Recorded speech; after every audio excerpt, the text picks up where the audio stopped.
কত কিছু চাইলাম, পাইলাম না, দিল না আল্লাহ। বলে না আপনার সব দোয়া কবুল, তবে কবুল হওয়ার 3টা সিস্টেম আছে।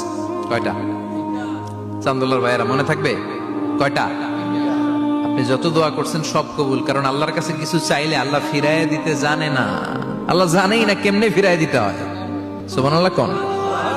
চাওয়া মাত্রই আল্লাহ বলে অ্যাকসেপ্টেড, যা কবুল, দিব দিব না এটা বলতে জানে না, চাওয়া মাত্রই বলে দিব। 3 সিস্টেম। নাম্বার 1, আপনি আল্লাহর কাছে দোয়া করলেন, চাইলেন, আল্লাহ বলে দিব, বলেই তিনি দিয়ে দেন আর আপনি খুশি হয়ে যান, পেয়ে গেলেন।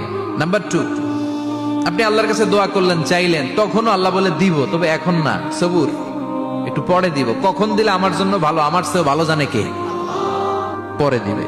নাম্বার 3, চাইলেন, দোয়া করলেন, আল্লাহ তখনও বলে দেব, তবে এখনো না, পরেও না, কিয়ামতের দিন যেদিন বিপদে পড়বে ওই দিন দেব।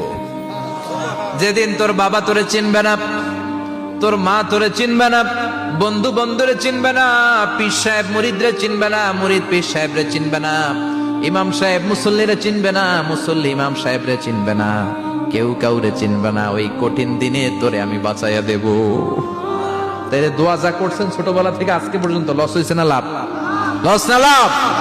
এজন্য বেশি বেশি দোয়া করার দরকার আছে না নাই?